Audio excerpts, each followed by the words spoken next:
Hey, Marcia, good to see you. Hey, Amy, good to see you. Long time no see. Exactly. As And in yesterday, but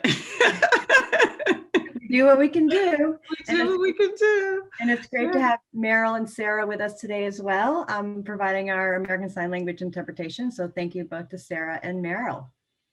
Yes. So I am Marcia Minter, the co-founder and executive director of Indigo Arts Alliance, and we are so proud and honored to be with you today and to present these amazing artists and to again be in partnership with our friends at Portland Ovations.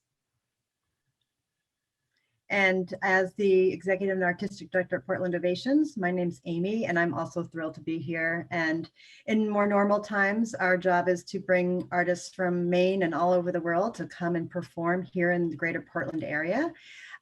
These days, what brings us our greatest joy and energy and our gratitude is to work with Indigo Arts Alliance. And together, we create deeper context and build communities around live performance and the art making process. And today is one Mhm. of those days. Yes. And for those of you who have not had an opportunity to experience one of our Seeking Resonance panels or programs yet, just a little backstory. Several years ago, when Ovations started the Seeking Resonance series, I was a board member. And it was an exploration and celebration of performance inspired by religious and spiritual life. And then over time, the series evolved to embrace a larger desire to find and make more meaningful connections. And as Indigo Arts Alliance developed, Amy and I began to explore and talk about, our shared aspects of our mission. And we felt like the work that we had started with Seeking Resonance was really profound. And so today, Seeking Resonance is about our deep need to find home. It is about being in a space and a place that makes us feel whole and where we feel joy, safety, valued, and loved, and where we can turn inward also to connect with our true selves. I love hearing the backstory of that and how it's evolved over time too, to be more relevant and more meaningful for all of us. Um, I also want to just take a moment to also recognize and just say how proud Ovations is to be a co-commissioner of Emily Johnson's new work, Being Future Being, which is part of what has inspired us for today's particular conversation. And with that, I'm going to introduce our facilitator. Are you ready, Marcia? Is that good with you? Well, let's do the land Land acknowledgement. acknowledgement. Yes, please. Yes, yes. Okay, so that's critically important, and we definitely are not going to leave that out. Indigo Arts Alliance and Portland Ovations acknowledge that the places where we gather, dance, and sing is ancestral Wabanaki land and water. We wish to pay respect to the Abenaki, Maliseet, Micmac, Passamaquoddy, Penobscot, and their elders, past, present, and future. We acknowledge that this virtual space further connects us to the land and water of North America and beyond. We wish to pay respect to all Indigenous peoples across Turtle Island for their continued stewardship of the land and water where we all create home. Okay, Amy, take it away. Thank you. I always find I want to pause for a moment after a land acknowledgement and just to take a moment to think about what that really means for all of us. There's a lot that we can be thinking about and learning about in these moments, and to know that these are more than words, but these are opportunities for further knowledge building among all of us. Speaking of knowledgeable individuals, I am so honored to introduce our facilitator today, Chris Newell. Here in the land many of us know as Maine, Chris is the executive director and senior partner to Wabanaki Nations at the Abbey Museum. Chris was born and raised in Indian Township, Maine, and is a proud citizen of the Passamaquoddy tribe. A lifelong and deeply committed educator, prior to returning to Maine last winter, Chris was the education supervisor at the Mashantucket Pequot Museum and Research Center. He is also a musician, all of which makes him uniquely qualified to facilitate and lead us in today's discussion. So with that, Marcia and I are turning it over to you, Chris. See you at the end. See ya. All right, thank you so much, Amy and Marcia. Thank you to Portland Ovations and Indigo Arts Alliance for putting this event together. These types of conversations are very near and dear to my heart, as we get to hear from living artists talking about the living arts of Native peoples of today. And one of the things I always work on is just incorporating and normalizing the idea that Native artisans are just artists, and should be showcased, not exactly exotified. And I think we're going to be able to hear from them, firsthand on their own experiences with interpreting the world as they see it. We have, some very special individuals here today. Of course, we're going to be bringing in Emily Johnson, who is, the creator of Future Being Future, and as collaborators with her as well here. Emily is an artist who makes body-based work, and sadly, because of the pandemic, the performance arts have suffered, and it's such a pleasure that we can bring these efforts back to life again here, with this virtual realm here. Emily is a Bessie Award-winning choreographer, Guggenheim and United States Artist Fellow, recipient of the Doris Duke Artist Award. She's based in Lenape-King, or New York City, and she is also of the Inupiaq Nation and has since 1998 created work that considers the experience of sensing and seeing performance. And that's really where a lot of her work and where the subject of our conversation begins today. Also joining us today, we will have collaborators and also some main artists. So some of the collaborators with this project, Drew Michael from Bethel, Alaska, raised in Eagle River, Alaska, started his art career with a class at the University of Alaska in carving with Joe Sinungatuk in 1997. And from there, his career developed through the study of other artists' work and experience. And he's going to be really speaking on his own experience through art and his own journey through art. And that's where a lot of our artists are going to be coming at it today, is really talking about their own personal journey. So welcome, Drew, here today. Also, Maggie Thompson, one of the collaborators with Emily she's Fond du Lac Ojibwe, born and raised in Minneapolis, Minnesota, received a Bachelor of Fine Arts in Textiles at Rhode Island School of Design. Textile work is, especially at RISD, very, very cutting edge, awesome stuff. So I'm really, you're gonna be really interested to hear about her work. And she derives her inspiration from the history of her Ojibwe heritage, exploring family history as well as themes and subject matter of the broader experience of Native peoples in this country here as well. And then from Maine, we have joining us the husband and wife team of Donna Decontie and Jason Brown, otherwise known as Decontie and Brown. And so if you've ever attended any of the Abbey Museum Indian Market events, you've seen Decontie and Brown featured as featured artists. And they are very much a creative and visionary force creating jewelry and other objects of art, using many different types of medium, but all of it based very, very deeply within our Wabanaki cultural heritage. Donna hails from, and Jason both hail from Indian Island next to Old Town, which is the Penobscot Reservation. Donna is a member of the Penobscot Nation as well as the Kitigan-Zibi First Nation in Quebec, and Jason is a member of the Penobscot Nation and also of Swedish heritage. So we're going to be bringing all of those elements into the conversation today, and I would like to invite our artists to turn their cameras on.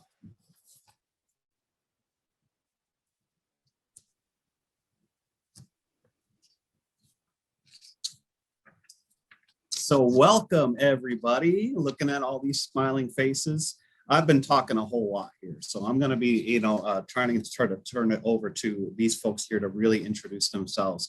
And by the way, I am coming from my people's home territory. I'm in Inupiaq, or what we know as the land of the dawn, so I'm I am Passamaquoddy from Indian Township or Magog, and known Jason and Donna here, especially through our work at the Abbey Museum, and so proud to welcome all of these artists here today. And what we're going to have them do is really introduce themselves with kind of an opening question, for each of them. So we're going to start with Emily.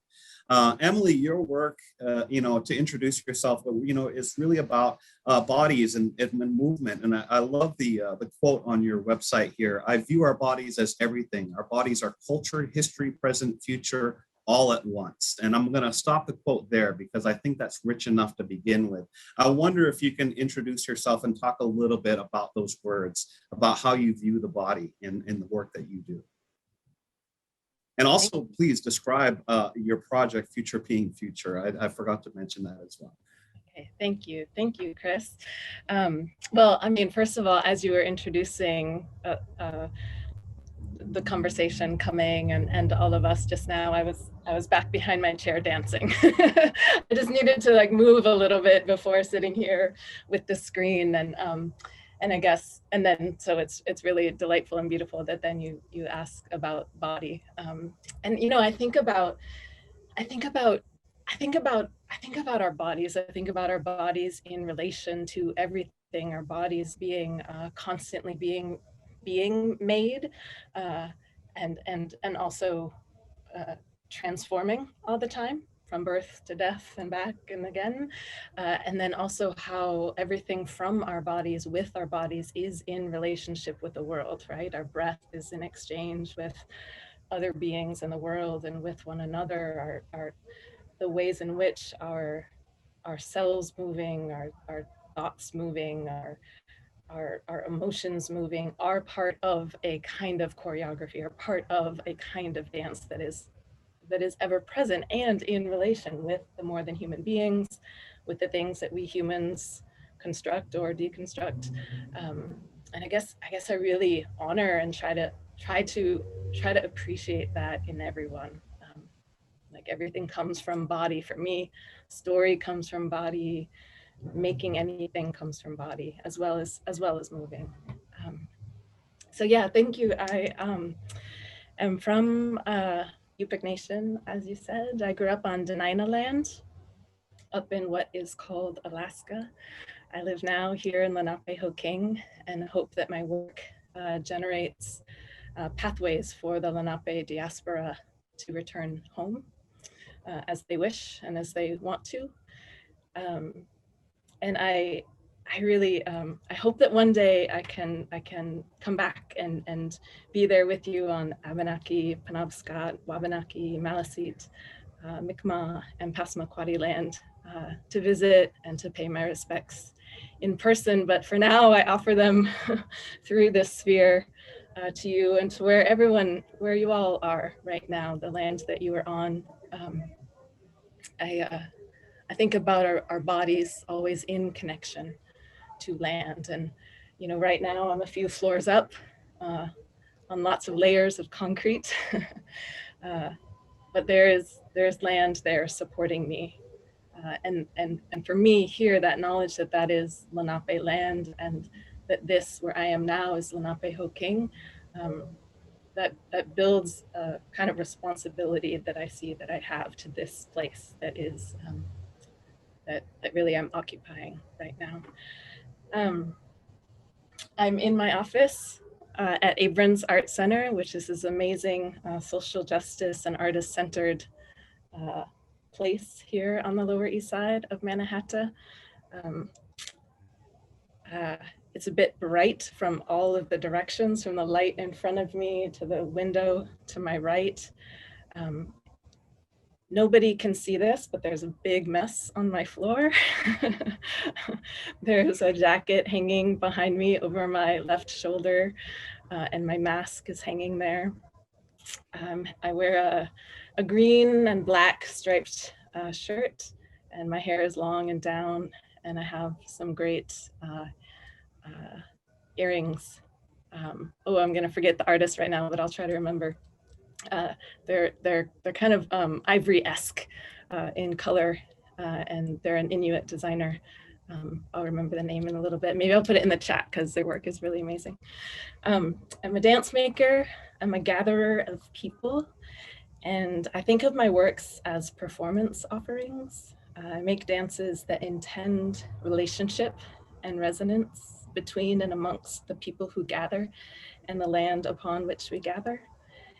And I think about too, and as I've already mentioned, how we also should care for and appreciate the responsibility to be in respectful relationship also with our more than human kin. And I hope my dances are part of that building. And I think also of the stories and of our ancestors past and into the future, and that each moment is part of all of that. I think I'm right in that I'm supposed to keep going a little bit here and talk about being future being and show my pictures and objects. Okay, great. So just a few more minutes. The dances I make are not always, and probably maybe most often, not intended for the stage. They're intended for other places beyond the stage. Sometimes they're 15 hours long. They go from sundown to sunrise, outdoors, usually along a body of water where the audience is hosted on 84 hand-sewn quilts that are designed by Maggie Thompson, who you'll hear from in a little bit, and that we've been making in these community sewing circles across Turtle Island and Australia and Taiwan for the last 7 years.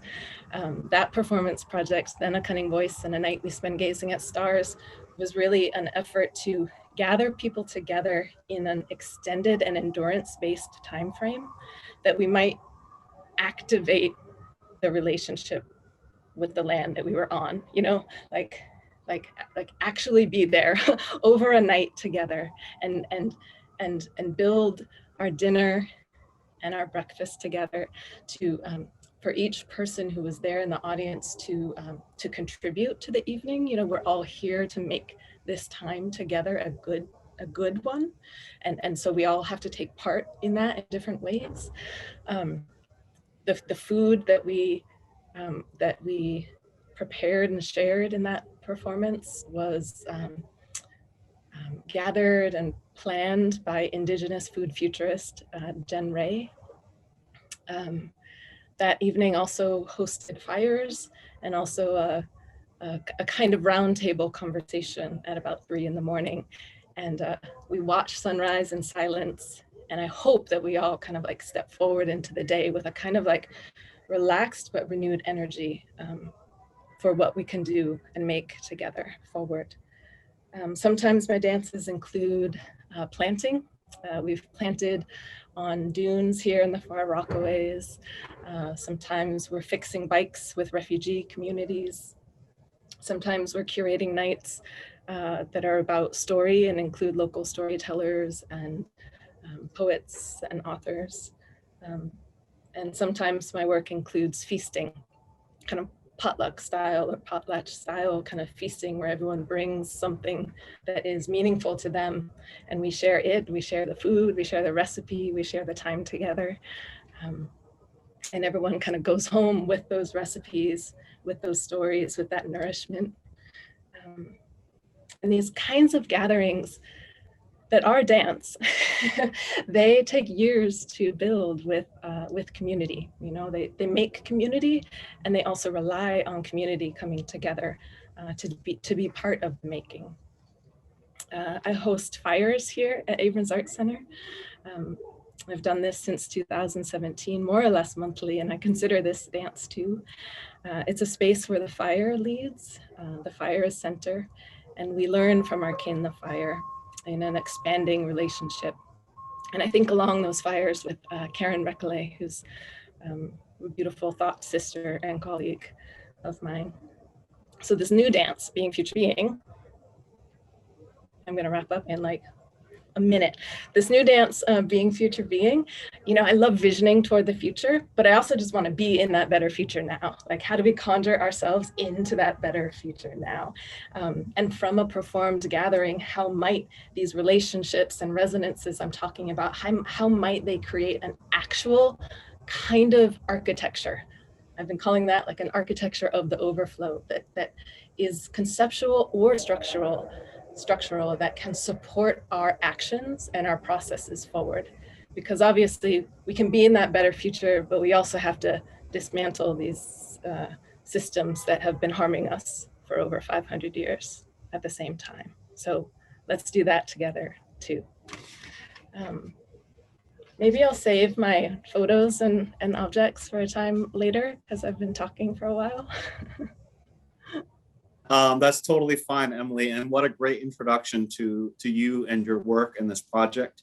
You know, oftentimes, you know, when people think of Native dance, that, you know, pop culture, you know, kind of throws these images in of feathers and drums. And it's not like we don't have, we don't continue our traditional dances, but, you know, dance, you know, in 2021 in Native communities might look a little bit different than how pop culture, you know, expresses it. And you're really getting that across very well. And that's such an important part of this conversation.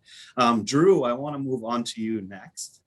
So go ahead and unmute yourself, because I'm going to have you introduce yourself as well. And, you know, once again, you're a collaborator with Emily on this project. And your work is, you know, primarily known, or at least, you know, a lot of your work is known for the mask making that you do, but it's really more than just making masks, right? You know, what is the journey that you're going through when you're creating these pieces, you know, and what motivates you, you know, and also introduce yourself, you know, let us know a little bit about yourself and tell us your story. How did you now, you know, kind of migrate towards this way of being when it comes to expressing yourself through art? All right, thank you, Chris. And hi, everyone. Thanks for being here. Such an honor. And to sit here to listen to everybody and to be a part of this. Thank you. Yes, my name is Drew Michael. I am Yupik and Inupiaq. I was born a twin, so there's two of me running around. So there's identity things going on there, right? But I am from the Yupik region, west coast of Alaska. So yeah, our peoples live right on the water, and we rely on the water for fishing and subsistence and a way of life to get around.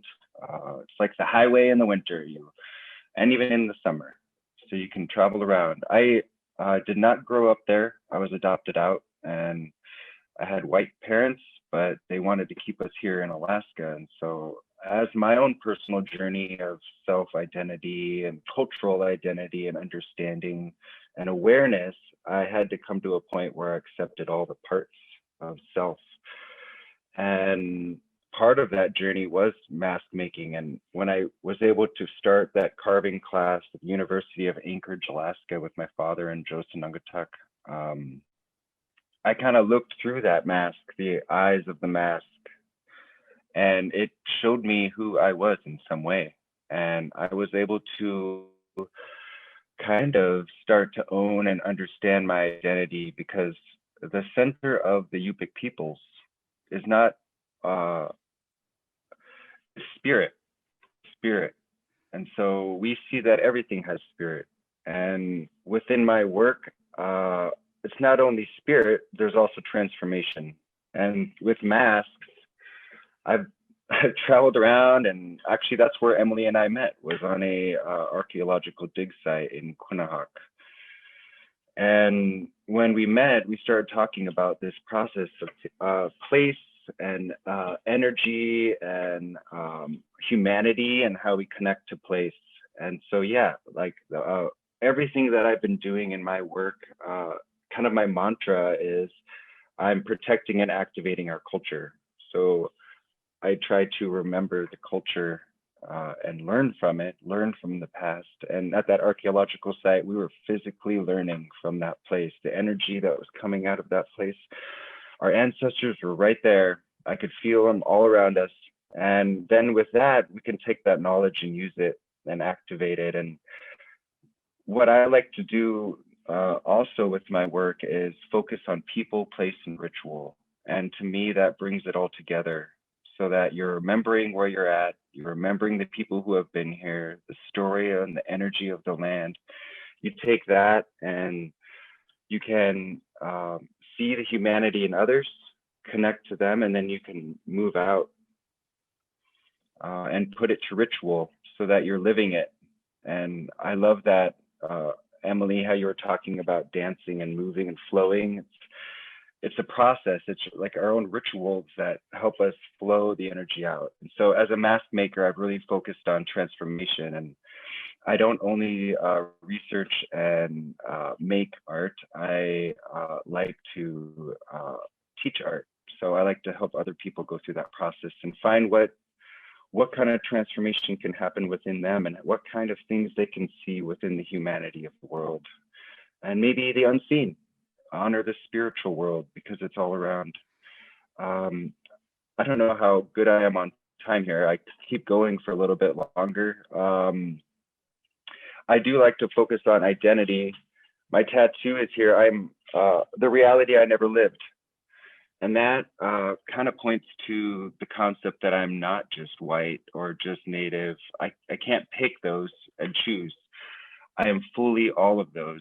And kind of in a way, I'm none of them. I am who I am, as they say. And it's acceptance of our own humanities and self. And I love that. Then that gives me the freedom to be whoever I want. I don't need to expect to be a certain way. And I hope to do that in my work more and more. And I'm excited to see this flow and work more and more to help us see the world and honor it. We have to heal the land and each other. This is where we're at. So yeah, that's kind of, do you want me to share anything else? I don't know how much time I have left. I think we're good there because we want to introduce the other ones. Well, we'll definitely, I've been taking notes. We're gonna dig into some of these topics a little bit more. Awesome. And you know, one of the things I want to point out is just in the first two speakers, we're hearing such a connection to land. You know, it's more, you know, life is more than just being a human being. Life is all around us, you know, and the earth that we live on will sustain us if we choose to let her, you know. And we're starting to, you know, really start to see some common threads here, I think, you know, and in some of the ways of expression. But it's, you know, it can be different for everybody. And the next person I want to bring into the conversation to introduce herself is Maggie Thompson. So Maggie, go ahead and unmute yourself. Once again, Maggie comes from the Fond du Lac Ojibwe, born and raised in Minneapolis, and primarily works in the art of textiles.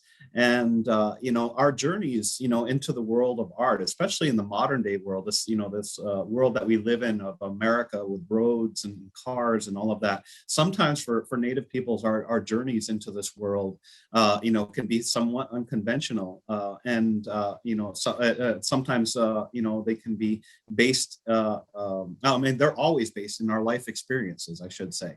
But we all seem to find common ground, I think, when we come together on projects like this and start to see our collective humanity together. And Maggie, my opening question for you is really to describe your own journey, you know, into the art world, and especially into textiles. They're so rich. What a rich medium to work in.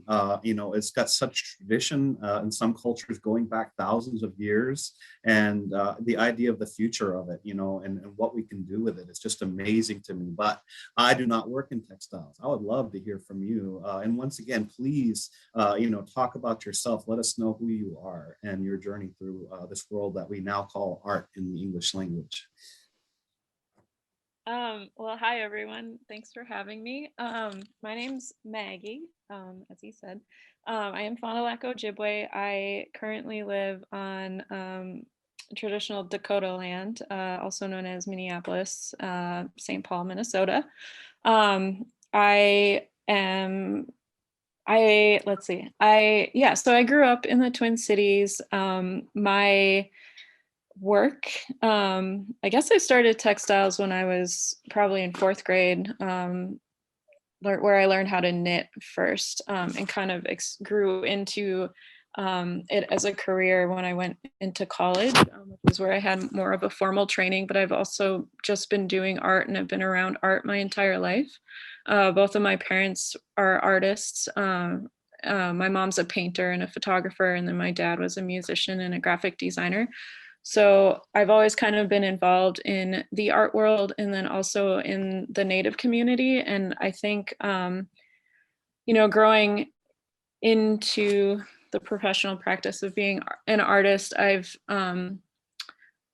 was never really differentiated for being Native until I left Minnesota, which is something that I think about in my work, and has become a major topic within my pieces in textiles. And I do, so work about like identity, family. My dad was a part of the boarding school era, so I also feel like there's a bit of a detachment and my parents were separated. So a lot of it is about relearning and education. Like I love playing with different mediums. I love learning about traditional mediums. I like mixing, I like blending. And then I am really interested in, yes, learning about traditional arts, but also how Native arts and fashion will be in the future, relating to new technology and forms and how we can how we will end up claiming those as Indigenous people. I feel I also do curatorial work and support other Native artists in the Twin Cities. And then another side of my practice is I run a knitwear business called Muckwa Studio. And that way I can also create work that's more accessible to people.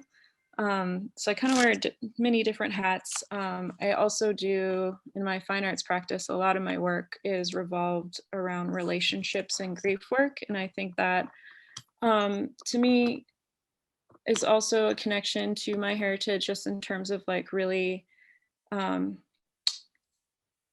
let's see, I don't know how to word this. I take the time to process my feelings, and I think that's important and something that I think more folks need to do. And I feel like it allows for deeper connections within community and others.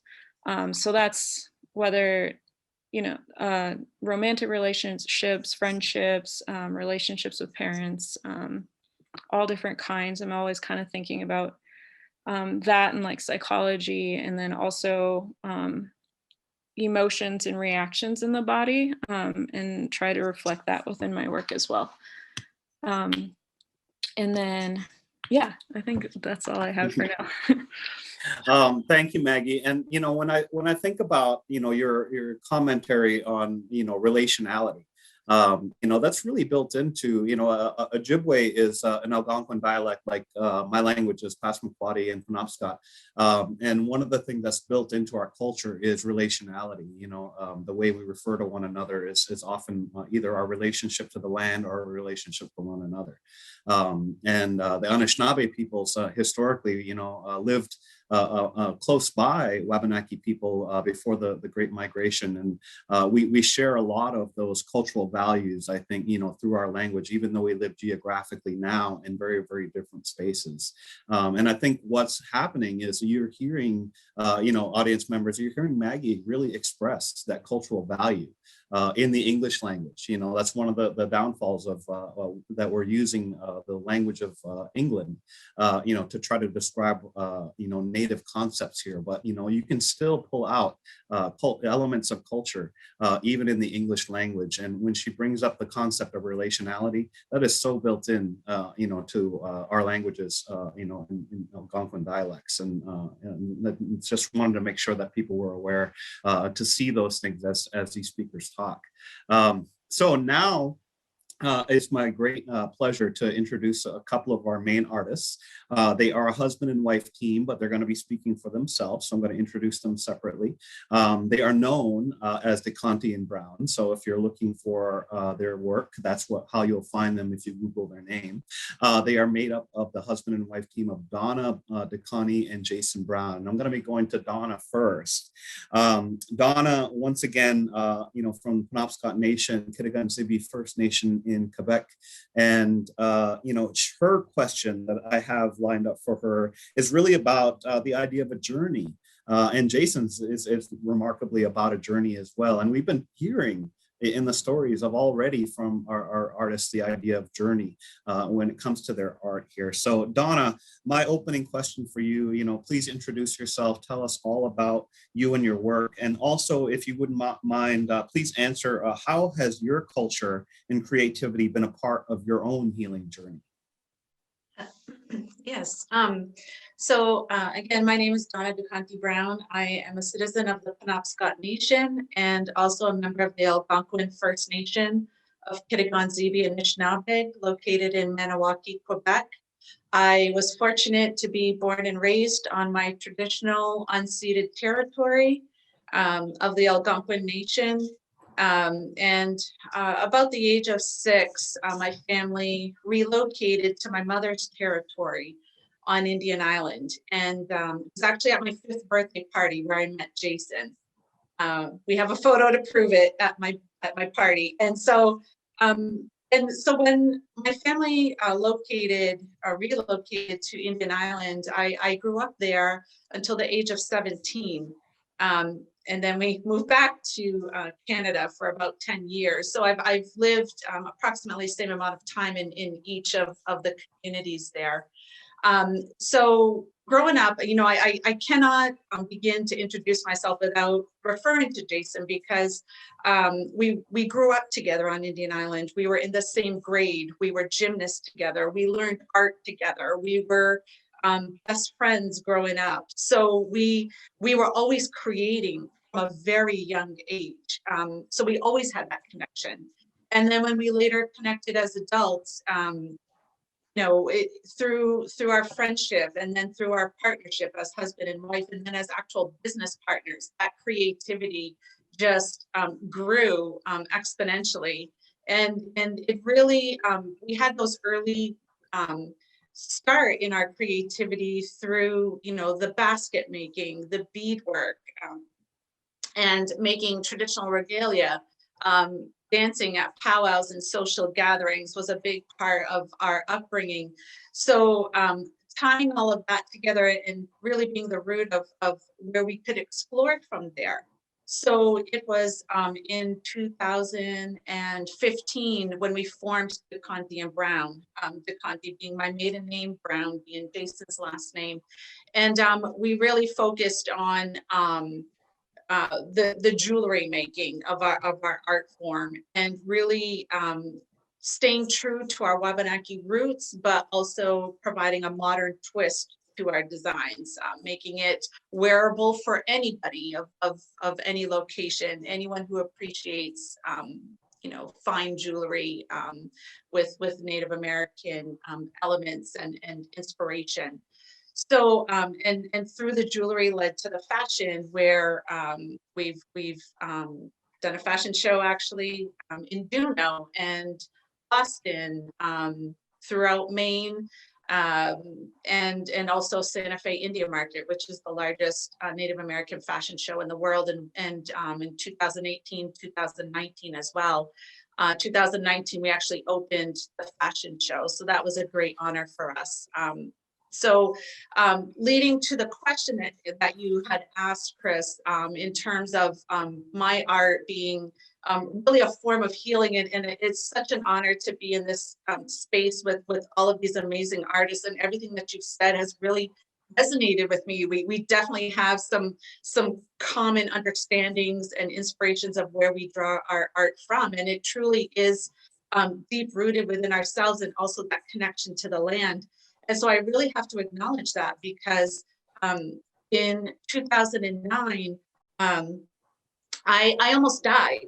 I had a very severe illness. I had several emergency surgeries, and I came close to dying.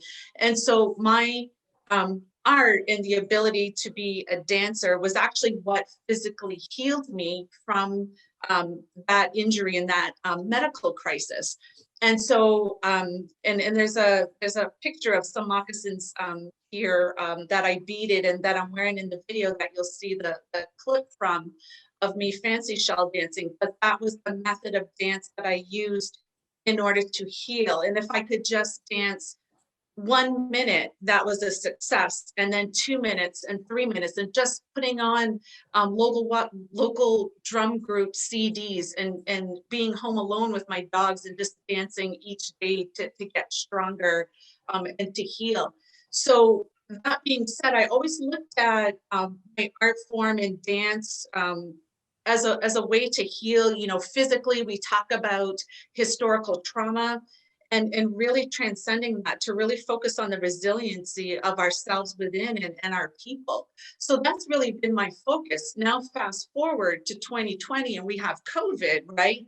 So that was a real opportunity for Jason and I to really look within, to really take the time, because trust me, Decontie and Brown did not slow down at all. If anything, we worked just as hard, if not harder, because with all of the major art shows that we attend in Santa Fe and Phoenix and other shows, those being closed, we knew we had to do something else. And so came the birth of Firefly, which Jason will talk more extensively about, but really just redirecting our focus. And we really had to sit down and have a really in-depth conversation about how do we tackle COVID and being physically distanced from everybody in our homes? How can we continue art, knowing that we did not have these major art shows to focus on? So we said, well, things are going virtual. Let's take this as a learning opportunity, explore new options and opportunities,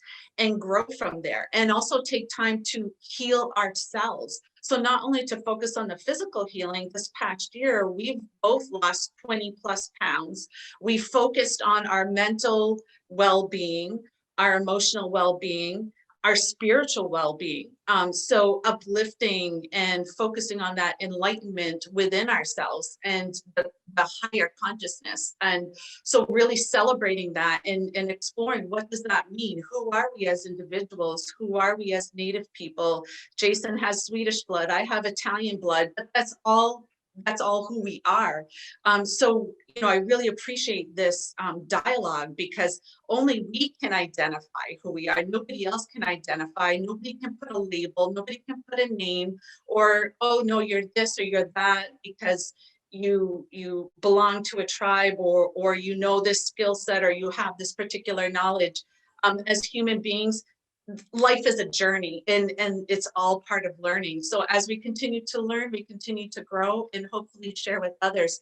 So to sum up, 2020 was all about the spiritual healing for Jason and I, and to celebrate that. So the fancy shell dance, I think we may play later, but that was a celebration in November 2020 on our traditional land on Indian Island.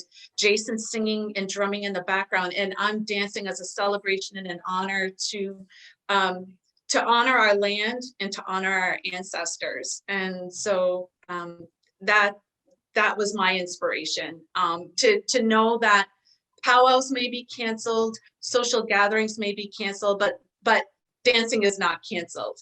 Singing is not canceled. Celebrating who we are and our love and our art, that will never be canceled. That's so true. You can't end who we are. I mean, that's just that it's implicit in all of us, and we all grow. We all start at one place and we all grow from there. And that's really the journey, right? I mean, it's so beautiful listening to your words, Donna. And that brings me to, your partner here, Jason. Jason, Decontie and Brown, by the way, if you've never seen their jewelry, is very much, if I were to use English language terms, very sleek and contemporary looking, and definitely out of any box that, a lot of American pop culture might place Native jewelry in. And I would encourage you to check it out, because even though it does break some barriers, some glass ceilings in a lot of ways, it also is very much entrenched deeply within the culture of our peoples, and it's so amazing to see that blend. Which brings me to Jason. Jason, also known as the performing artist Firefly, and I'm going to let him speak on that some more. We got to debut Firefly at the Abbey Museum Indian Market, the first virtual Indian market back in May, and got to see that first creation and see it grow ever since. So Jason, once again, tell us a little bit about yourself and your journey. What is the mission of your creative journey? You do things so much that can just be said, this is Jason Brown, and that's no other way to describe it, so what is the mission of your creative journey? Well, thank you, Chris. Hello, everybody. It's quite an honor to be here, and thank you, Donna, for sharing all the words that you shared, and sharing so much of our story and our journey together. Because my story is her story, and her story is my story, and so they really do go hand in hand. My mission, what I really focus on is, I'm a natural born hyper creative. I finally come to that realization. I used to fight it because we're not known to be the most organized people, and and everything's sort of big ideas and big pictures. And you know what? I decided to embrace it. And once I embraced it and let it sort of take over everything that I do, I really sort of settled into my own, and settled into my spirit and my nature, and who I am, and what I was put here to do, what I truly believe I was put here to do. For me, creativity is like breathing. I really need to do it. And and being a hyper creative, I create in a lot of different areas. And I don't like labels. I do not like silos and boxes, and, oh, well, you're supposed to do this, you can't do that, why are you doing that? We don't play that. We creativity is what it needs to be for the individual. And for me, I need that ability to explore different areas, because they all lead into one another. And so, I really seek to, illuminate the beauty and the healing power of our ancient indigenous culture. And I do that through music. I do that through the visuals and environments that I create. I do that through the jewelry and adornment that we create, through the fashion that we create, and all different aspects and areas. You know what I strongly believe that there's a lot of work to be done. There's a lot of work that has been done, and we are moving forward, and we are elevating, but there's a lot of work to be done to combat stereotypes about what Native people are supposed to look like. I mean, I've literally been told what I'm supposed to look like because I identify as a Native. Now, I go by the performance name Firefly the Hybrid. And the reason why I chose that, and I'm not really public with it, but I'll use this opportunity.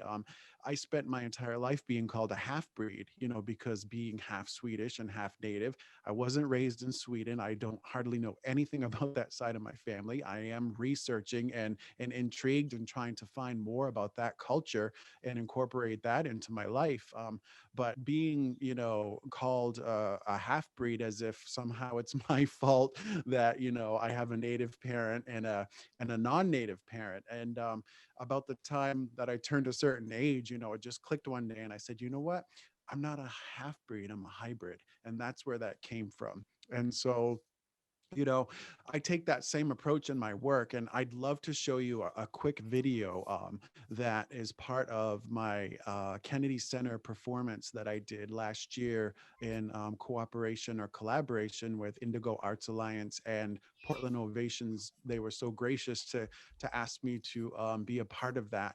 And so I do have a 45-second video called Snake Dance. And this video, if you want to cue it up and play it, I'll let it play, and then I can explain it afterwards.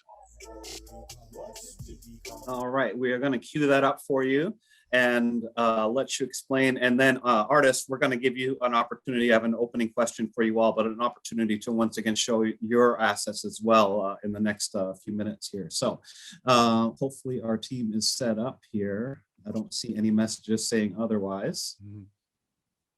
Do we have Jason's video?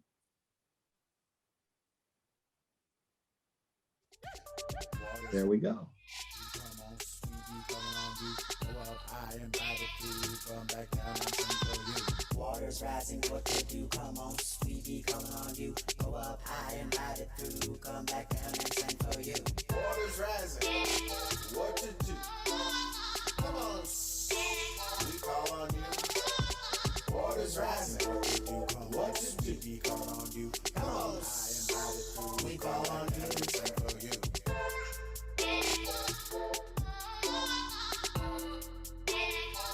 We call on you, we call on you, we call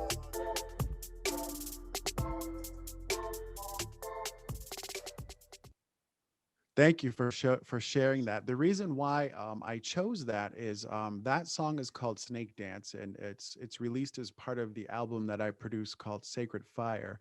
That is the recordings from the entire set from the Kennedy Center performance. And that song, to me, it represents one of, a big part of my mission is to combat stereotypes of how Native people are supposed to create, what we're supposed to do, and that, many people still believe that we're something of the past, that we're ancient, and they just do not visualize or see us in a modern or even futuristic context.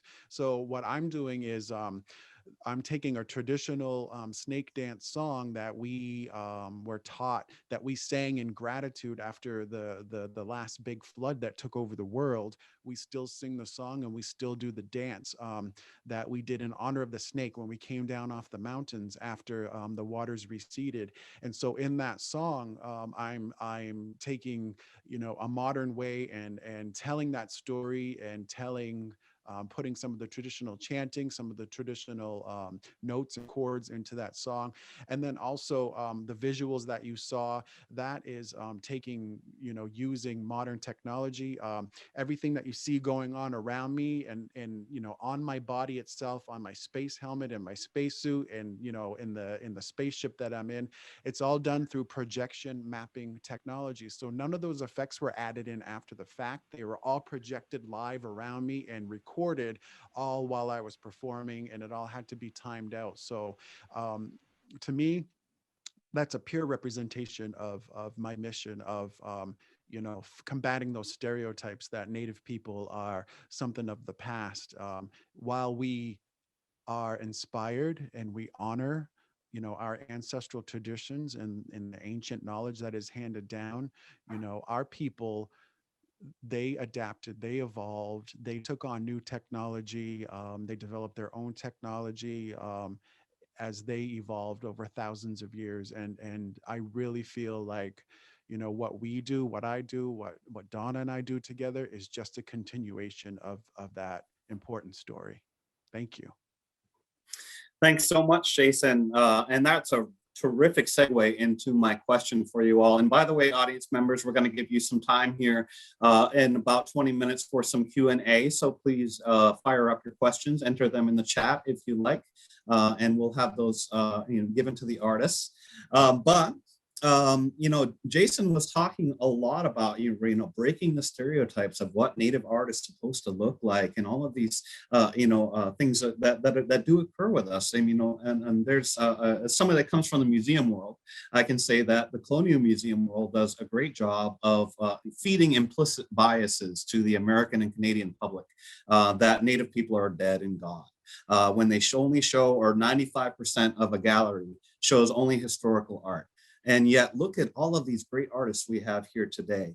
And they're living, they have stories to tell, and they are reflecting the world that they experience now. And so their art that they are expressing, even though they're using different languages and mediums, than in some cases than our ancestors did, is just as authentic in 2021 as the art that our ancestors were making 500 years ago. But unfortunately, the license of who gets to decide what was authentic or not has always been in the hands of non-Native institutions. And what we are seeing here is that license being taken back by these artists here. And, I'm just going to open it up as, a kind of an opening servo to anybody that wants to jump into this conversation here. But I wonder if you can talk about that dynamic nature of Native art and the way you as human beings interact with this world, and breaking out of those boxes and the challenges that you have to deal with. I mean, just, you know, in listening to Jason's story, is you know, reimagining of that term half-breed to hybrid, right? And taking a term that he wasn't comfortable with and turning into something that is a piece of empowerment for him going forward. And I think that's something that that resonates with all of us. And so I'm going to open the floor up to you all to start a conversation here. Let's talk about indigeneity and authenticity and the dynamic nature of our artworks.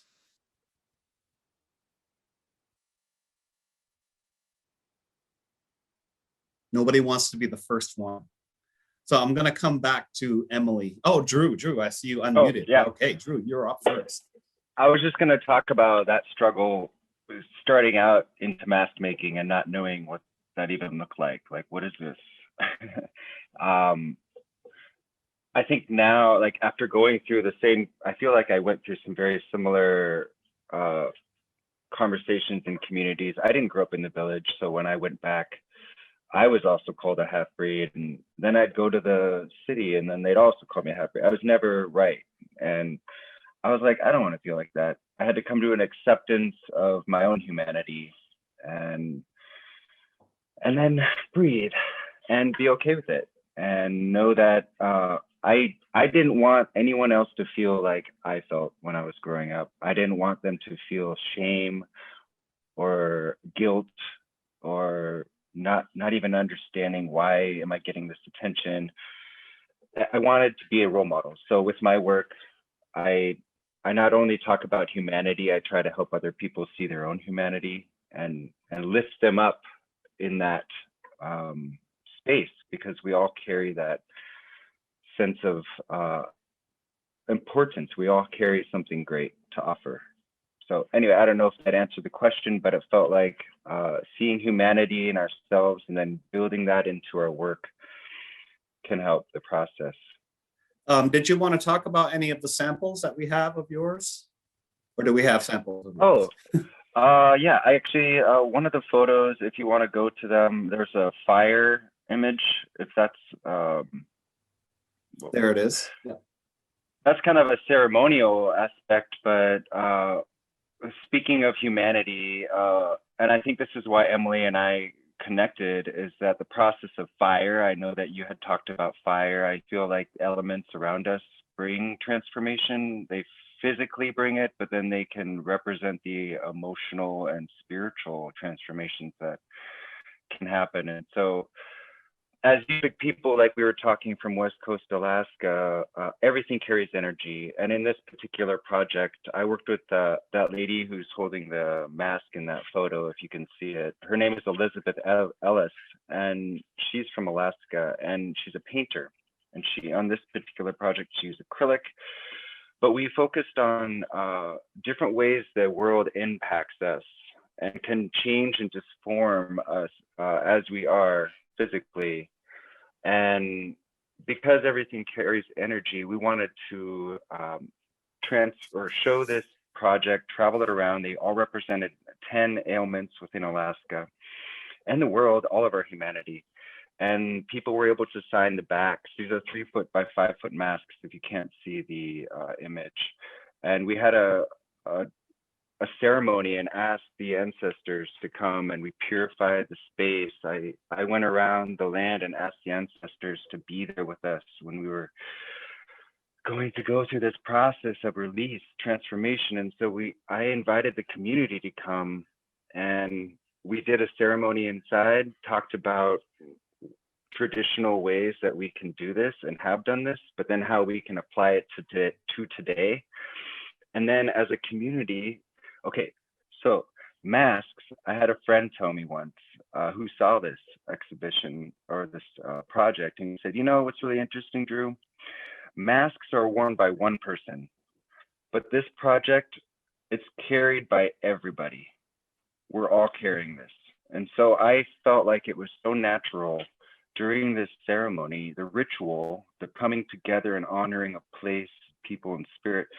We took that like a funeral procession and everybody carried those out. And then we did our song and we threw them in the fire with a prayer. And that is the Yupik way. There's a transformation. When you use a mask, you embody that spirit, you share that story, and the community feels it. And it's like a prayer. You're asking the spirits and honoring the spirits to come.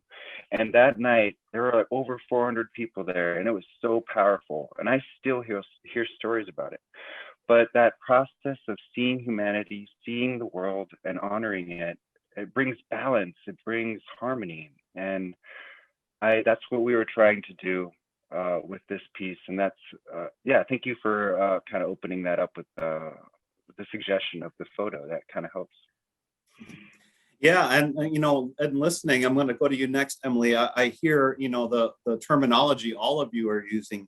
We talk about transformation and activating energy and conjuring, you know, and I often talk about in my own cultural understanding of music from the Passamaquoddy people is that we think of music as a magical power. Now, that's an English language term that does not accurately describe, you know, what exactly I'm talking about here. It's not Harry Potter waving a wand and changing an animal. You know, in music, it's something that we all feel when a song is your song and it makes you dance and you just cannot hold back. You know, that transference of energy, that transformation that happens within inside you. That's the idea of magical power. And I think that's where a lot of us are coming from here. So I'm going to go to Emily here. I don't want to hold back. And she's got some pieces that she would like to talk about as well. So Emily, go ahead. Yeah, well, I also want to just lift up what Drew was just speaking of. Drew, as you were talking, there was so much energy coming through to me here, like quite vibrational. And I just want to lift up this, you know, that as Drew was saying, you know, our masks are in some situations are meant to be danced and then left out. Left out on the tundra, burned in that transformational process that Drew so wonderfully described. And then look at what has happened to our ancestor masks, right? Our ancestor masks that were then taken from the tundra, that were stolen, that were taken under duress, that were taken. And now I've been in the stacks of multiple museums, and once at the Burke with our friend Sven Hackinson, you know, I just remember he opened up a drawer and it was like another world opened up, a painful world where I could only see masks as far as I could see. Only masks that were not meant to be there. They're in captivity here in this drawer, away from their purpose, away from their people, away from their medicine, away from their transformation. They haven't fulfilled that role, that job, and they're stuck, and they're living, but here they're not with us. They're in captivity. And so I just so appreciate that Drew brings that back, like that Drew transformed those masks as they are meant to be. And I love that reclaiming of that transformational process, because that is our process to determine. So I love it. It's making me very emotional. I love that very much. And just listening to how everyone introduced themselves. And as you've mentioned, Chris, these words like the transformation, and Maggie speaking about you know, technologies for the future that are also fibrous, right? And like that are, you know, that the technology of the future has also always been here, and like literally weaving that connection together. And Donna, the healing, and Jason talk, you know, like eliminating any boundaries or walls between us. And I think those are things, like I think about how I think about dance as everything. Like there's no border to me that, oh, this is the dance and this is the feasting, or this is the performance and this is the rehearsal. To me, those kind of boundaries aren't real, you know. So it's a living process, you know. Yeah. Go ahead, Maggie.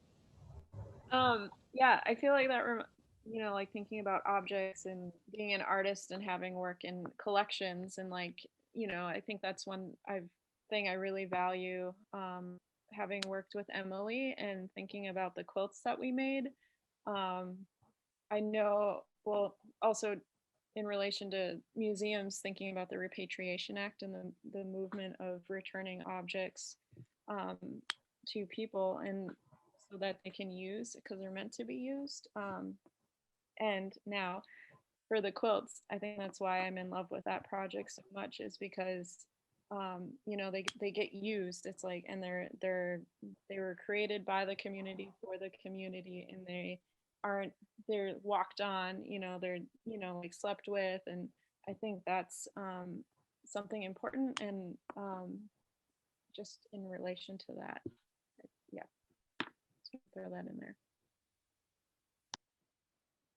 Jason, I see you're unmuted. Go ahead. Yeah, I think you know, I'm feeling like it's important to note or to say, you know, as you know, all of us as creatives, you know, that we have our culture and we have our tradition that we come from, and it informs our work, you know. But you know that that really does not mean that we cannot explore other areas, you know, of art. And I kind of like to look at it as people say, oh, you're a Native American artist. And I say, no, I'm an artist who's Native American. And so to me, that flips the whole mindset of, you know, again, being put into a box of what the broader, you know, humanity thinks that you should and shouldn't be doing. And, you know, and we all know what is appropriate and what isn't appropriate, you know, when it comes to using aspects of our culture or reinterpreting pieces of our culture. You know, Donna and I, Decontie and Brown's, actually, because of our online presence and our branding, and people don't know that, you know, that I was a corporate creative for hire in charge of companies' visuals and graphics and imaging and branding. And so when I decided to go on my own, when we went on our own, I just pulled those skill sets into doing it for us. And so we were actually accused of cultural appropriation because we were so polished looking that people assume that we weren't Native, you know. And I'm like, well, what kind of backwards thinking is that, you know? So I mean, you just never know what sort of mentality you're going to come up against. But you know, standing strong in what you believe and what you do, you know, and not letting anybody define you, you know, just creating from your heart, and you know, and sharing that with the world in a good way. I really believe that, you know, creativity is a gift. You know, I always say creator created me to create. And so you know, when people start picking at your creativity, or you know, telling you, you know, what you can and can't do, or what you should and shouldn't do, or they don't get you, or they don't understand you, you know, if what you're presenting to the world is a gift from creator, from God, then they're really picking at that. They're picking at God, you know, they're picking at all of that. You know, so I think it goes really deep. Then maybe I think all of us as creatives, we realize that. And the point I'm really trying to make is, you know, creativity is such a beautiful way to add, you know, high frequency energy into our world. And you know, this world just needs more of that. And for people to celebrate that, and to take it seriously, you know, to know that a person that chooses to live their life as a creative, regardless of what their race is, you know, their skill set's just as important as an attorney or an accountant or a doctor, you know. And because all of this, it's all needed, it's all part of all the spices that make everything so delicious. That's so true. And Donna, I think this is a real great opportunity to really, you know, talk about the video you've put together, and how this all fits. Sure. So as I had mentioned, this dance was created in November, and to honor the land and the ancestors. And so Jason is drumming and singing, and we simply cleared out a little patch of land. Being end of fall, there were a lot of acorns on the ground, And even still, I was dancing on a few of them, so that was a little tricky. But it made for just a beautiful representation of our healing process and a celebration of our culture, our people, our territory, our ancestors, and the future generation to come, you know, just keeping our culture alive and staying true to who we are. So if you could cue up that video, I'd appreciate it. There it is.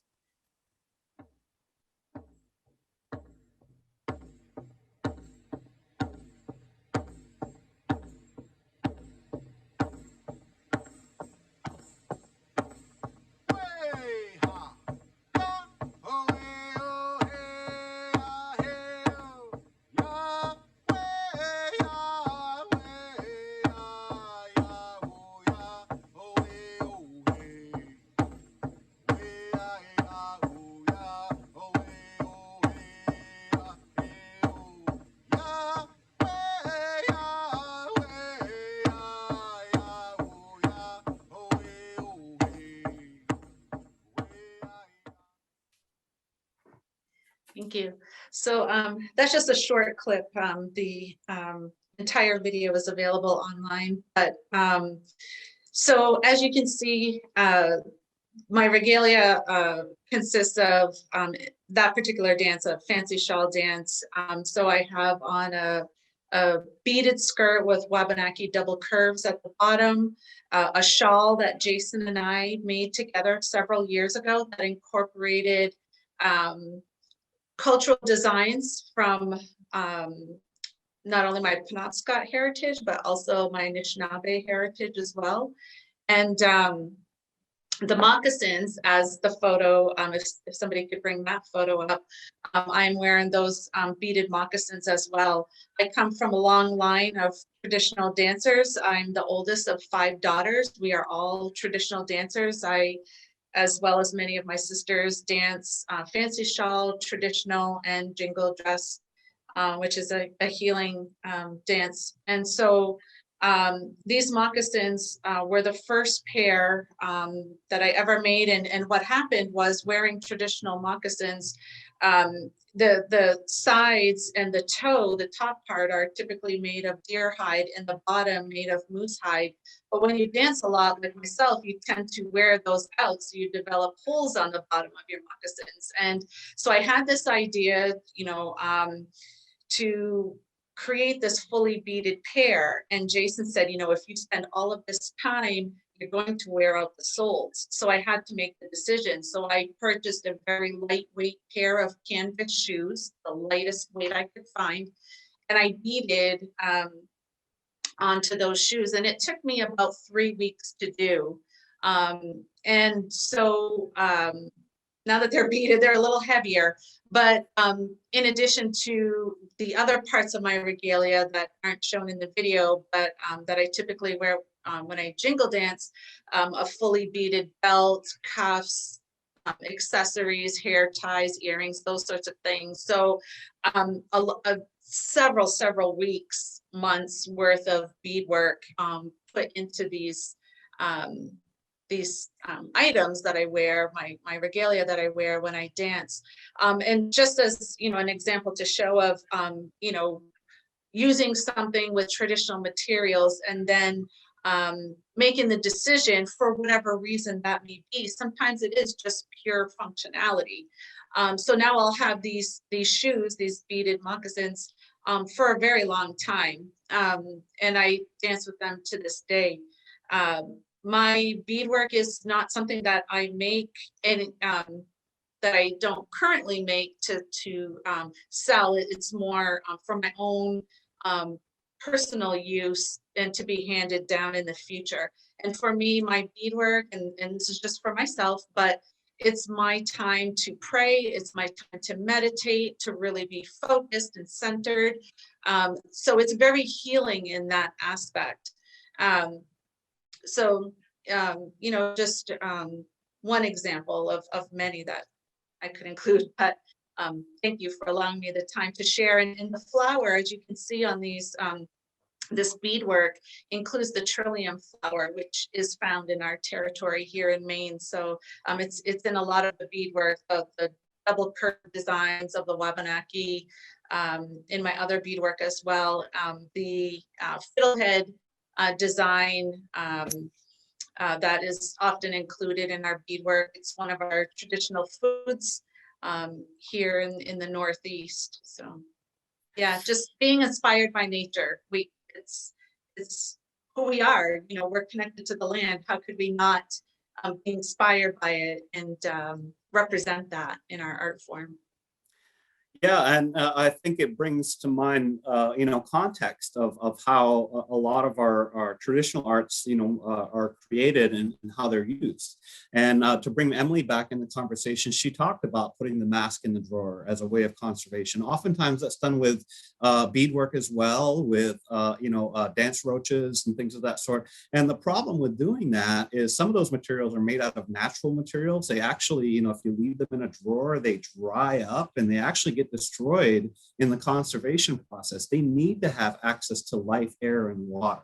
And that needs to be built into the way we conserve these pieces. And so when it comes to the way your art is created, the context, when we take it out of the context and put it into a drawer, there's something that definitely gets lost. And, I've seen pieces of dance outfits from dancers across the country. Some of them have pieces that have been handed down in their families that come from the early 20th century, as early as 1910, and they look like they're brand new because they have been properly conserved. They have been repaired using the techniques that were used in the original creation. So the repairs that have been made over time to make sure it looks good, you can't tell unless they point it out to you.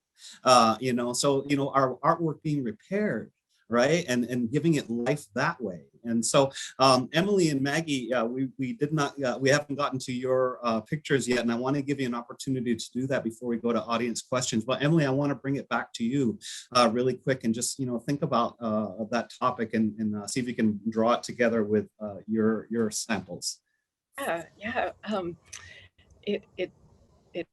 I think it works beautifully. So I think, Katie, if you bring up that mask photo, this is actually, so this is a mask by my Auntie Jeannie.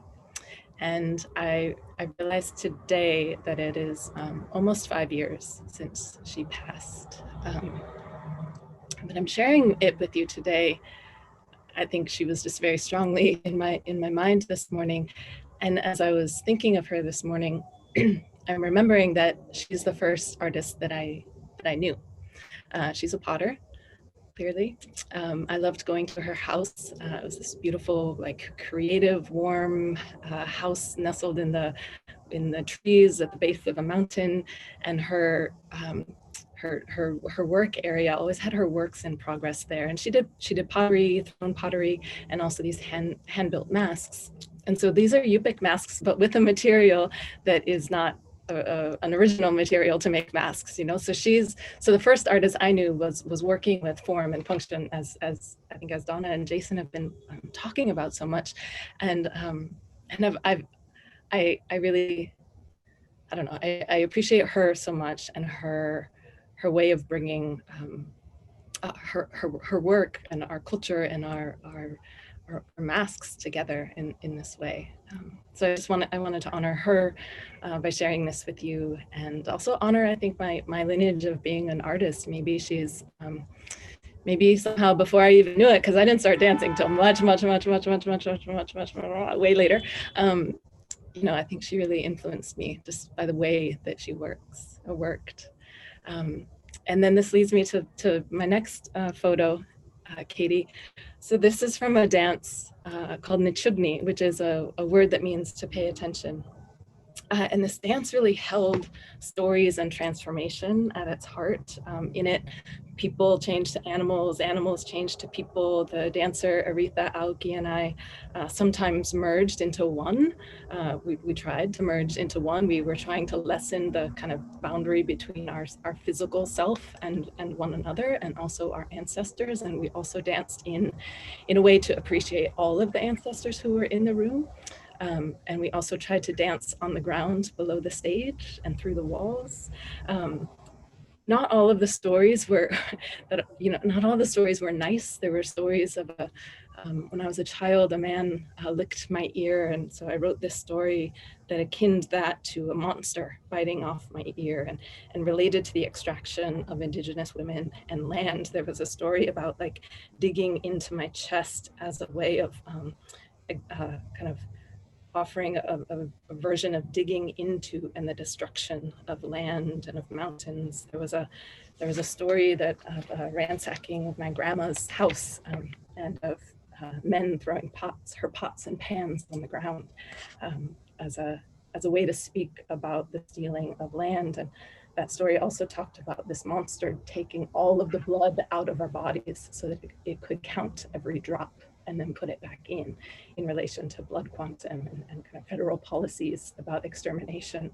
And so this work was also, and these masks we made of paper, and I can't recall at the moment like where the bird and the owl imagery came from, if that was interwoven in the stories. I'd have to go back to look, but the masks came on in this dance just very briefly. We held hands behind the curtain, and then we squeezed them because we couldn't see, because the masks are very large, and they're large and flat, and so we had no periphery, and we squeezed hands and counted our footsteps, and then stepped out and kind of offered a dance with these masks that was really about maybe about playing with or meeting, kind of, you know how sometimes I think on stage when I'm performing on or off stage, and I think about people looking at me, and then I kind of work with that a little bit, and I think, well, I'm also looking at you.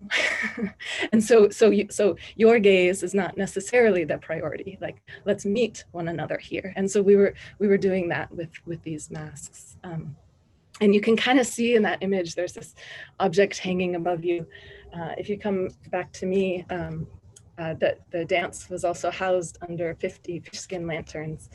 This is the first one of those lanterns that I made. Fish is, in every cell of my body. Salmon is in every cell of my body.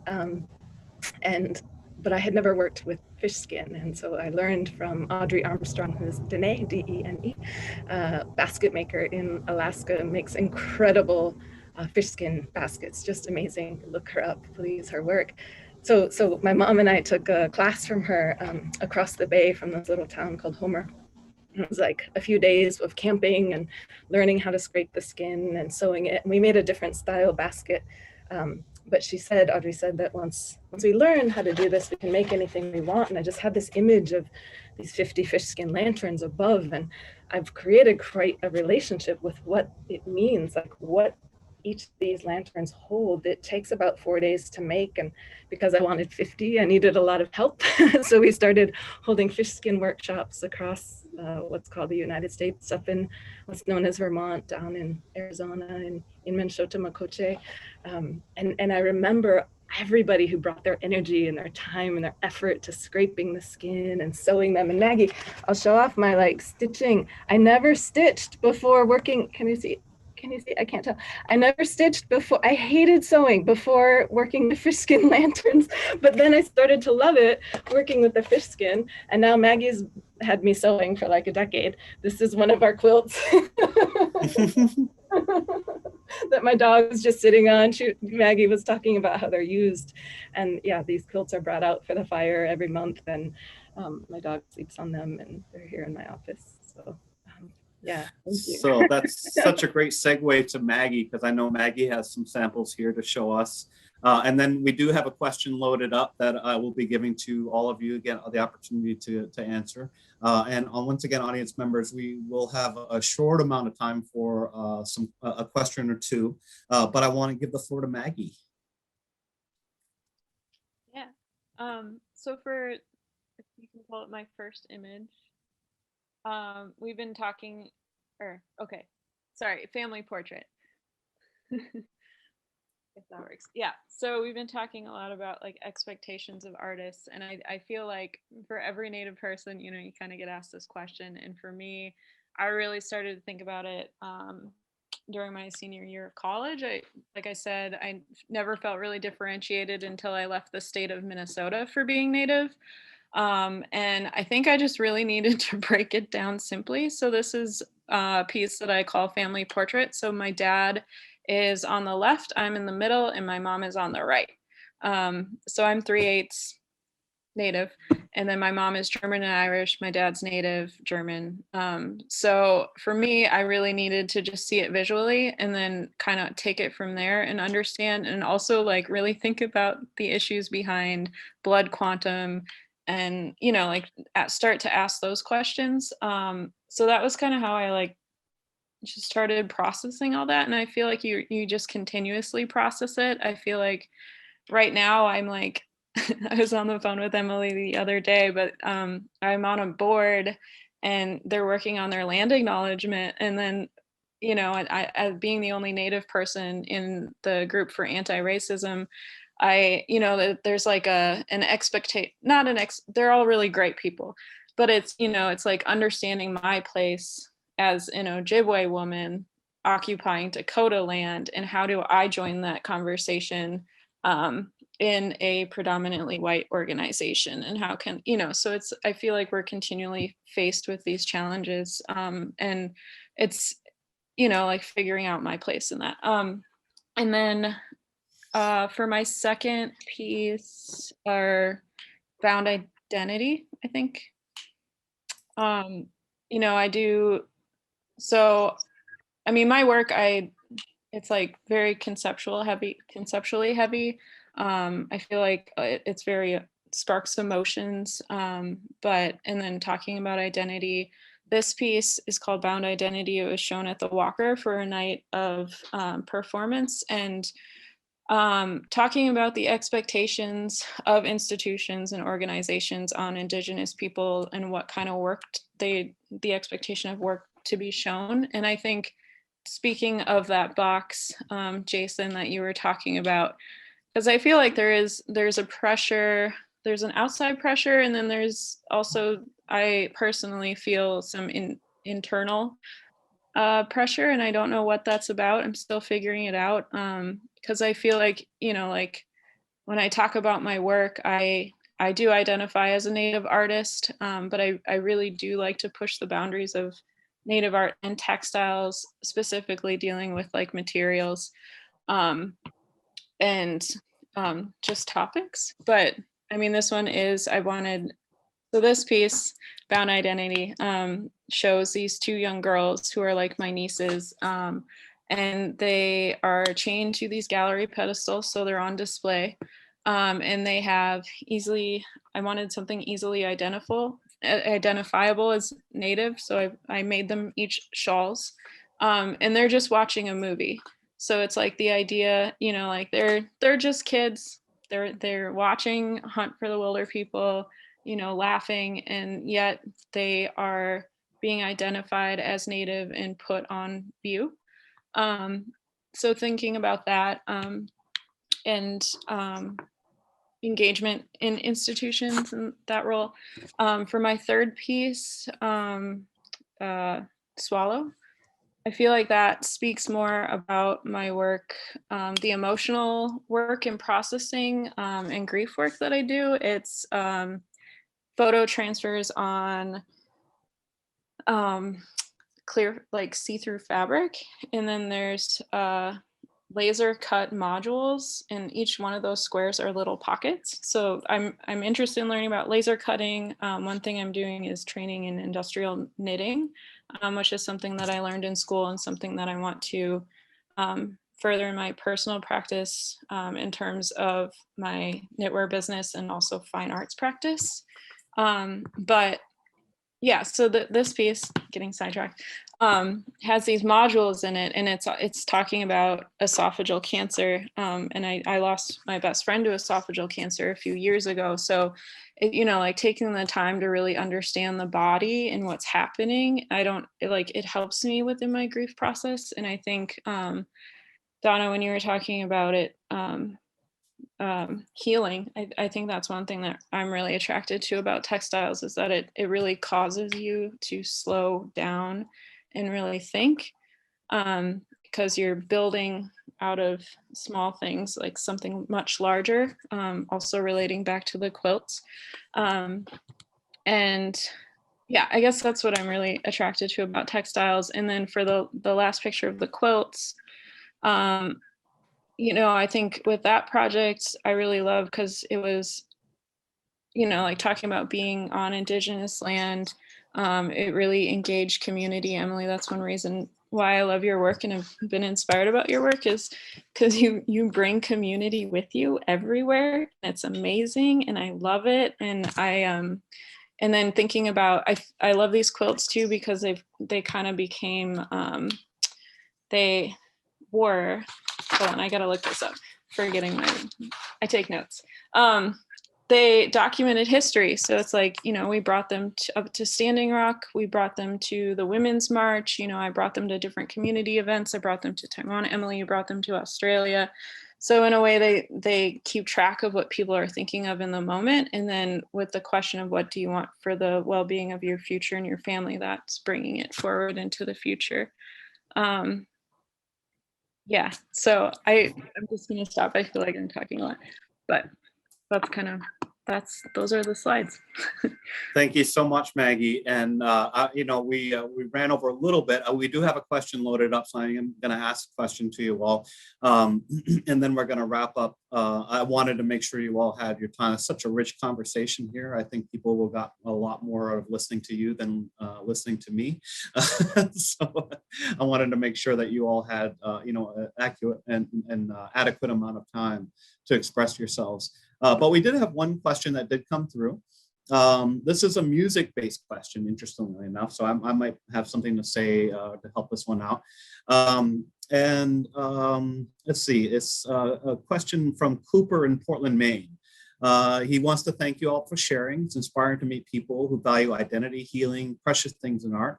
The question is, if there are thoughts or opinions about a person with non-Native heritage who might like to draw on Native aspects in art. Now, this is a tough question at times, right? What's the difference between appropriation and appreciation? And you know, that's a question I get asked all the time. And where he's coming from, he's a lover of music, an instrumentalist. He found a Native American flute and a goal to play jazz music on the instrument. Very interesting goal. You know, and it's of course not equally tempered. You know, our flutes are made in different scales and things of that. You know, like a piano or a saxophone, but a jazz tune might contain more notes than the instrument offers by the whole, so it requires tricks, you know, and that he's mastering. And not heard its voice before in jazz or in the sound it offers. So his question is, if we can get down to it, you know, what is, have to admit to itself, it's a symbol of devotion, beginnings, open-mindedness, and history. Would it be okay to share this flute when I am ready? And once again, I have an answer to this, but you know, this is a really a great opportunity for you know, to talk about this really quickly, about this idea of appropriation versus appreciation, especially when it comes to how it applies to your art. You know, because your art is your creations, and it's not, you know, sometimes we put that word traditional on there and people think it's public domain. All right. And when in reality, somebody, you know, created that and has ownership of it. And so let's talk about that really quickly, if anybody has any thoughts.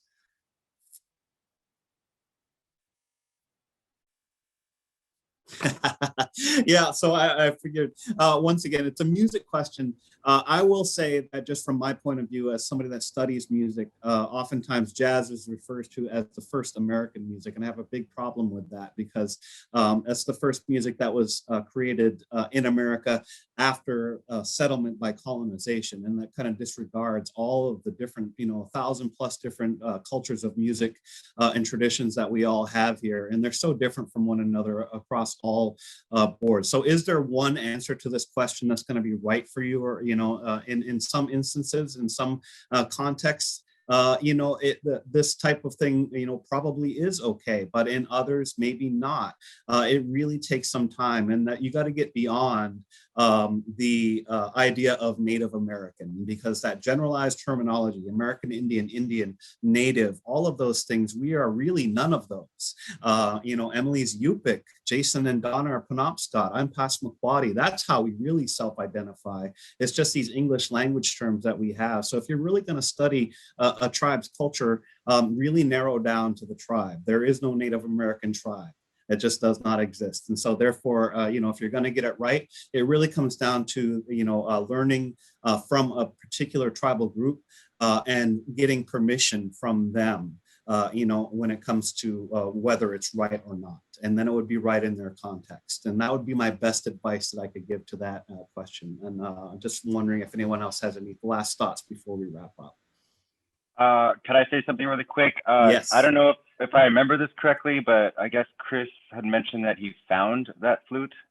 Is that That's right? what it says, yes. So I would recommend, if you want to honor and respect everybody around in the process, try to source out where that flute could have come from, and not only talk to the tribe and see what arrangement, if there is any, like maybe there could be a gifting back of this, because that was basically found on the land, and from there you can learn from the cultural humanity of it and not claim it as yours, but part of your life and something that you honor.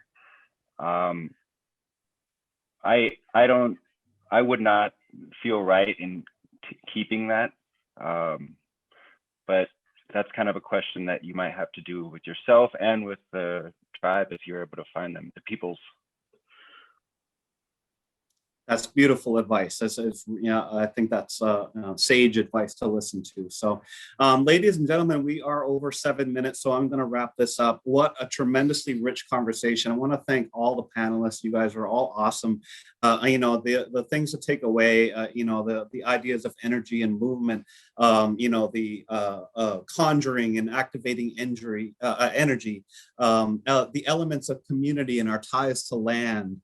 And all of those things that make us authentic within ourselves, in our Indigenous selves in 2021. We're all on display here. And I hope that you can really take away the richness of the conversation here. Thank you once again to all of our panelists. You guys were all awesome. And we look forward to more work in the future, especially Decontie and Brown. I'll be seeing you guys shortly in a couple of months here for Digital AMIM 2021. And I'll be looking forward to meeting the rest of you in real time and in person at some point. Indian country is a small place. I'm sure we'll come across each other at some point. So thank you all for joining us today. And I'm going to turn it back over, I believe, to Amy and Marcia. Thank you, Chris. And thank you, Emily, Maggie, Jason, Donna, and Drew for this incredible conversation. And thank you to Marcia and Indigo and Ashley, because every time we do one of these, it's more rich, more considered, more resonant than the last conversation we had. And I'm just feeling incredibly grateful for the communities that have come together for these conversations. Yes, and I just want to second that. Thank you so much, Emily and Drew and Jason and Donna and Maggie and Chris. This conversation has been so enriching and affirming and knowledge building. And we just are so grateful for your artistry and for your humanity. So we will see you all again with our next installment. I don't know what else to say. Our next episode of Seeking Resonance. Until then, everybody be well, take care. And thanks again to Meryl and Sarah for providing amazing interpretation today as well. Take care, everybody. We look forward to seeing you soon.